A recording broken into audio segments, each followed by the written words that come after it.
Hi, in this video I will show you how to edit TikTok drafts. So if you want to edit your drafts on the TikTok, you can simply follow this procedure. So first of all, you have to open your TikTok mobile application and you have to click on your profile on the right bottom.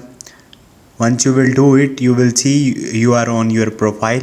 Now you have to click on the drafts and here you will see all of your draft videos.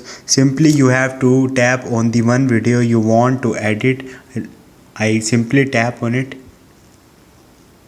and you will see screen like this. Now you have to simply click on the back and you will see a video is open like you shoot a new video. Now from here you can edit this video. Also you can click on the continue shooting to shoot a video.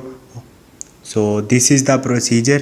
Now so you can edit your draft videos on the TikTok like this. Hope this video will helpful for you. See you next time. Thank you.